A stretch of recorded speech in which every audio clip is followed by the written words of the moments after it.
Everyone, आज की video में हम स्ट्रैटेजी डिस्कस करने वाले हैं कि एसएससी सीजीएल को अब मुश्किल से 1 महीना ही रह गया है, तो क्या स्ट्रैटेजी फॉलो करनी चाहिए इन 1 महीने में जिससे आपका स्कोर बढ़ सकता है, 160 प्लस तक जा सकता है। ठीक है, चलिए स्टार्ट करते हैं। पहला है रीजनिंग अगर हम देखें तो इसमें सबसे इंपॉर्टेंट है पीवाईक्यू सॉल्व करेंगे, सेक्शनल लगाना है, पीवाईक्यू सॉल्व करना है। पीवाईक्यूज के आप अगर वीडियोस देखना चाहते हैं तो बलराम सर रीजनिंग करके चैनल है, उसमें आप देख सकते हैं, या फिर आपके जो भी टीचर से आप पढ़ते हैं उनके वीडियोस देख सकते हैं। मैंने इन्हीं का देखा हुआ है हमेशा से और मुझे इनका तरीका अच्छा लगता है एक्सप्लेन करने का। फिर डेली सेक्शनल मॉक तो देना ही है, क्योंकि रीजनिंग में जितना ज़्यादा हो सके प्रैक्टिस करनी है। तो जितना ज़्यादा प्रैक्टिस करेंगे उतना आपको पैटर्न समझ आएगा क्वेश्चन का और उतनी ही आपकी स्पीड बढ़ेगी। ठीक है, रीजनिंग 15 मिनट में आराम से रीजनिंग आप बना सकते हैं। उससे लेट हो रहा है तो फिर आपको प्रैक्टिस की ज़रूरत है, और प्रैक्टिस करते करते अपने आप 12 से 15 मिनट में रीजनिंग के 25 क्वेश्चन बना लेंगे। प्री के लिए तो आराम से बना लेंगे।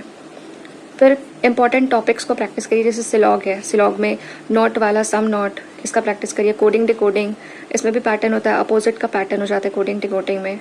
ठीक है, फिगर काउंटिंग में और कैलेंडर हो गया, क्लॉक हो गया। ये कैलेंडर क्लॉक से हर बार पूछे ज़रूरी नहीं है, लेकिन कभी कभी आ जाता है तो वो ध्यान रखना है। मिरर इमेज बहुत इजी है, ये तो सिली मिस्टेक में आप अपने मार्क्स गवा सकते हैं, तो ये सब प्रैक्टिस मांगता है। फिर है note down important unique patterns. ठीक है, बहुत सारे जैसे एनालॉजी में देखते हैं हम, सीरीज में देखते हैं, तो इसमें एक पैटर्न चलता है कि हो सकता है प्राइम नंबर का पैटर्न चल रहा हो, अपोजिट पेयर का पैटर्न चल रहा हो, क्यूब स्क्वायर का पैटर्न चल रहा हो। ठीक है, तो ये कब आएगा, ये भी आपको प्रैक्टिस करते करते आएगा। और इंपॉर्टेंट पैटर्न्स को आपको नोट करना है कि क्या पैटर्न फॉलो हुआ है उस सीरीज में, इसको आप नोट कर लेंगे। तो जब रिवाइज करेंगे तो ये पैटर्न आपको पता रहेगा कि इस पैटर्न को मैं यूज़ कर सकता हूँ। ठीक है, फिर नेक्स्ट देखते हैं हम इंग्लिश का। इंग्लिश की क्या स्ट्रैटेजी होनी चाहिए। इंग्लिश पहला तो वोकैब आता है, वोकैब में सिनोनिम है, एंटोनिम है, वन वर्ड सब्सटीट्यूशन, ईडियम्स। ठीक है, इसके लिए आप प्रशांत सर जो है, प्रशांत सोलंकी सर है, इनके आप वीडियोस देख सकते हैं। इन्होंने 1 शॉट वीडियोस डाले हुए अपने चैनल पे, वन वर्ड सब्सटीट्यूशन के, ईडियम्स के, एंटोनिम सिनोनिम। सिमिलरली रानी मैम है, बहुत अच्छी टीचर है ये तो इनसे भी आप पढ़ सकते हैं चाहे तो। कंपाइलेशन वीडियोस जो होते हैं, जितने भी सिनोनिम एंटोनिम है वो आप देख सकते हैं। क्यू इंग्लिश चैनल है। ठीक है, आपको अगर डेली रिवीजन के लिए चाहिए तो इसमें भी अच्छे वीडियोस मिल जाते हैं, आप उसमें से रिवाइज कर सकते हैं। और प्रशांत सर जो है ये टेलीग्राम में अपना पीडीएफ भी प्रोवाइड करते हैं, तो उससे भी आप रिवाइज कर सकते हैं सिनोनिम एंटोनिम ये सब। डेली 1 घंटा इंग्लिश को दीजिए, रीजनिंग को कम से कम 2 घंटा, इंग्लिश को 1 घंटा दीजिए। और डिसाइड कर लीजिए कि आज 1 घंटा मैं सिनोनिम करूंगा, जितने सिनोनिम है पिछले 5 साल के। फिर कल आपने एंटोनिम कर लिया, परसों वन वर्ड सब्सटीट्यूशन कर लिया। ऐसे करके सारे टॉपिक्स धीरे धीरे कवर हो जाएंगे।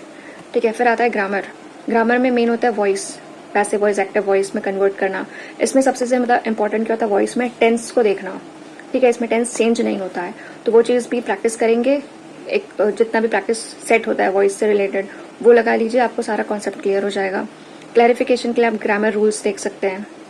ठीक है, ग्रामर रूल्स वाला आइदर और के साथ कौन सा वर्ब लगता है, फिर बट, इफ, ये सब में क्या कंडीशन होती है, तो वो सारे ग्रामर रूल्स आप यूट्यूब में कोई भी वीडियो देखेंगे ग्रामर रूल्स के, बैंकिंग वाला पैटर्न हो चाहे एसएससी का, सब ग्रामर रूल्स तो एक ही होता है, तो वो भी आप देख सकते हैं। फिर फिक्स्ड प्रिपोजिशन, ये बहुत इंपॉर्टेंट है। ठीक है, इसमें भी सिली मिस्टेक होती है और आपके 2 नंबर चले जाते हैं, तो फिक्स्ड प्रिपोजिशन वाले वो नोट करके रख लीजिए। नरेशन मतलब डायरेक्ट स्पीच, इनडायरेक्ट स्पीच में जो आता है, इसमें भी बहुत ज़्यादा मिस्टेक होते हैं लोगों से, तो ये भी आप रिवाइज करेंगे। फिर फ्रेजल वर्ब्स में तो बहुत कंफ्यूजिंग होते हैं, लेकिन जो रिपीटेटिव फ्रेजल वर्ब्स होते हैं पीवाईक्यूज वाले, वो तो बिल्कुल कर ही लेना है आपको। ठीक है, थर्ड आता है इंग्लिश में comprehension cloze test. Comprehension cloze test, ये इसमें ज़्यादा कुछ नहीं करना है वैसे तो। इसमें रीडिंग अगर आपकी अच्छी है, इसमें अगर टेंस का, वर्ब का आपको नॉलेज है अगर, क्योंकि ग्रामर रूल्स आपने किया है तो वो आ जाता है प्रैक्टिस करते करते, तो जितने पीवाईक्यूज होंगे क्लोज टेस्ट और कॉम्प्रीहेंशन के, बस वही लगाइए। सेक्शनल लगा लीजिए, टेक्स्ट बुक में बहुत से अवेलेबल है सेक्शनल कॉम्प्रीहेंशन वाले क्लोज टेस्ट के, तो वो आप लगा सकते हैं इसमें। ठीक है, ये प्रैक्टिस करते ही आता है कॉम्प्रीहेंशन क्लोज टेस्ट, इसमें और कुछ इसका उपचार नहीं है। ठीक है, नेक्स्ट आता है मैथ्स में आप क्या कर सकते हैं। तो पहला तो इसमें आता है एरिथमेटिक का सेक्शन। एरिथमेटिक में आप रिपीटेटिव जो पैटर्न्स है, जो टॉपिक्स है, उन पे फोकस कीजिए, जैसे कि टाइम एंड वर्क में ऑल्टरनेट डेज वाले क्वेश्चन हो गए, वो आते ही हैं। ठीक है, फिर रेशियो प्रपोर्शन, वो तो आना ही है। उसके अलावा अगर सिंपल इंटरेस्ट कंपाउंड इंटरेस्ट देखें तो इंस्टॉलमेंट वाले क्वेश्चन ये भी आ रहे हैं। सर्कुलर रेस हो गया, लीनियर रेस हो गया, फिर प्रॉफिट लॉस में डिसऑनेस्ट शॉपकीपर, सक्सेसिव डिस्काउंट, ठीक है। ये सारे क्वेश्चन अरिथमेटिक में बहुत इंपॉर्टेंट, तो चलिए PYQs कर लीजिए। अभी ज़्यादा टाइम नहीं है कि आप सारी चीज़ें फिर से पढ़ें या जो भी। तो आप क्या कर सकते हैं कि प्रशांत मैथ्स करके एक चैनल है, उन्होंने अभी पैसिफिक 360 डिग्री करके प्लेलिस्ट बनी हुई है उनके चैनल पे, ठीक है। तो वो आप देख सकते हैं, रिवीजन पर्पज़ के लिए बहुत अच्छा है। उसके अलावा मैथ्स मेनिया, इसमें भी 11-12 घंटे की अरिथमेटिक और एडवांस दोनों के वीडियोस डले हुए हैं। ये भी आप इससे प्रैक्टिस कर सकते हैं, आपके मार्क्स बिल्कुल बढ़ेंगे इससे, क्योंकि मैंने खुद किया है इसलिए मैं आपको बता रही हूँ। उसके अलावा अगर आपको ऐसे क्वेश्चन चाहिए जो थोड़े पुराने भी हैं, जिसमें जैसे TCS पहले पूछा करता था 2020-19 में, है ना, तो उस टाइम जो मैथ्स के अच्छे क्वेश्चन आते थे वो आप करना चाहते हैं अगर, तो इवन कोचिंग सेंटर में भी एक क्विक रिविजन करके प्लेलिस्ट है मैथ्स की, उसमें उन्होंने काफ़ी कंपाइलेशन किया हुआ है हर टॉपिक वाइज, अलजेब्रा के और एरिथमेटिक के टॉपिक वाइज उसमें वीडियोस है, तो आप वो रिविजन वहाँ से भी कर सकते हैं। और एडवांस और ज्योमेट्री तो मैंने बता ही दिया। इसमें ज्योमेट्री जैसे कि मेंसुरेशन के फॉर्मूले, ज्योमेट्री के फॉर्मूले, सिलेंडर, क्यूब, प्रिज्म, है ना, ये सारे आपको पढ़ने हैं। अलजेब्रा में x+1/x वाले जो क्वेश्चन आते हैं वो बहुत ही सिंपल, बहुत रिपीटेटिव है, उसके बस फॉर्मूलेज आपको याद करने हैं। तो जितने भी इंपॉर्टेंट फॉर्मूले हैं ज्योमेट्री के, ट्रिग्नो के, अलजेब्रा के, वो सारे रिवाइज करना है, उनको एक जगह लिख के रख लीजिए। अगर आपको PDF मिलता है फॉर्मूले का तो उसको रिवाइज करिए बार बार, एग्जाम से पहले एक बार गो थ्रू कर लेंगे उससे, तो काफ़ी कुछ आपके क्वेश्चन डायरेक्ट फॉर्मूला बेस्ड है वो तो बन ही जाएंगे उससे। फिर मैथ्स के लिए PYQ और सेक्शनल मॉक्स बहुत इंपॉर्टेंट है।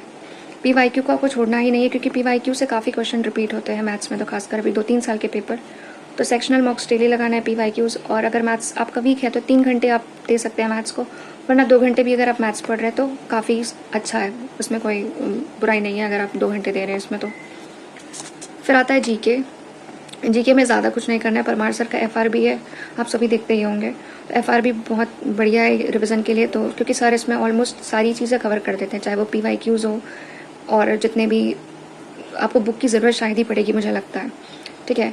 और बहुत सारे लोग होंगे जो फैट में, लिटिल बॉय में अभी भी फंसे होंगे कि ले या ना ले, तो मैंने उसका प्रीव्यू देखा है, तो जितना भी सर ने बताया है अपने वीडियोस में और जो नॉर्मली वो पढ़ाते आए हैं वो सभी सफिशिएंट है। मुझे नहीं लगता कि आपको लिटिल मैन या फैट मैन की ज़रूरत होगी, पर इट्स अप टू यू। अगर आप बिल्कुल न्यू स्टूडेंट है, फ्रेशर है, तो आप चाहे तो ले सकते हैं, लेकिन सर ने काफ़ी कुछ कवर किया हुआ है उनके चैनल पे, अगर आप सारी वीडियोस देख लेंगे तो आपका बहुत अच्छा रिवीजन हो जाएगा।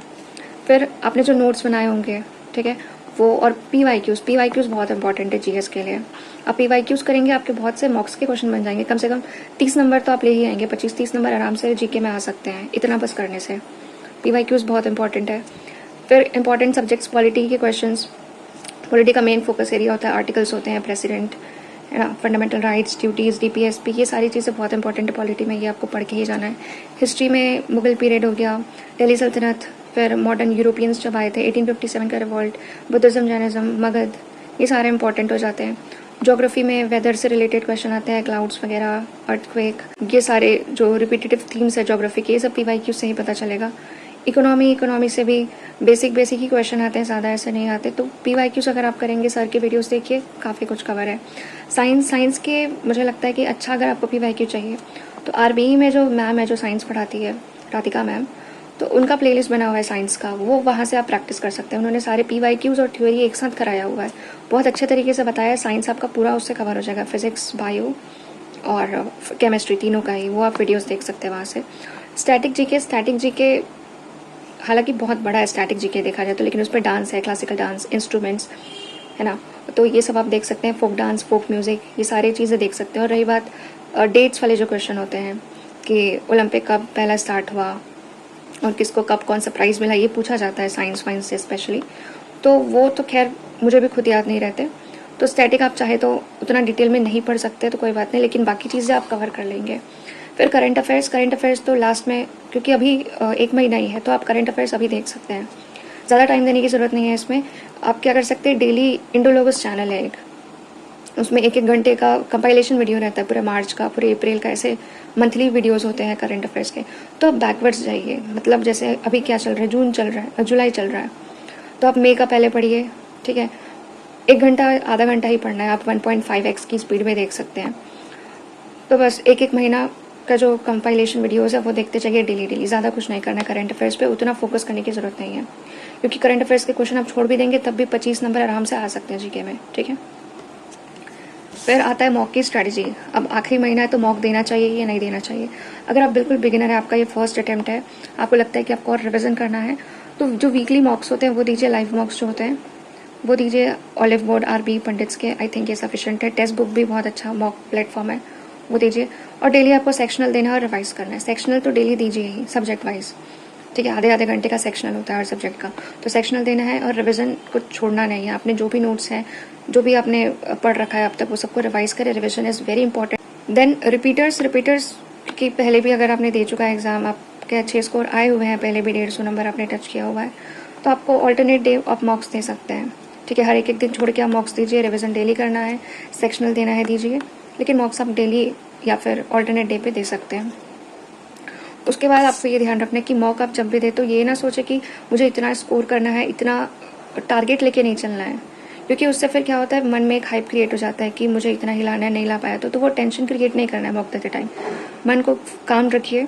और मॉक आपको क्या सिखाता है, मेन टाइम मैनेजमेंट, कि how to manage your time. आप क्वेश्चन को स्किप कर पा रहे हैं या नहीं, सारे क्वेश्चन से गो थ्रू एक बार कर पा रहे हैं नहीं गिवन टाइम में, पेपर को अटेम्प्ट कैसे करना है, ये सिखाता है मॉक आपको। तो मॉक को कभी भी ऐसा नहीं सोचना है कि मेरे मार्क्स नहीं है मॉक में तो रियल एग्जाम में नहीं है, ऐसा नहीं होता है। बहुत अलग सिनेरियो होता है, ठीक है। उसके बाद आपको क्या करना है, मार्क्स पे फोकस नहीं करना है, परसेंटाइल पे फोकस कीजिए। जैसे कुछ मार्क्स जो होते हैं वो हार्ड होते हैं, तो उसमें अगर आप 90% भी ले आते हैं तो वो बहुत अच्छा स्कोर होता है।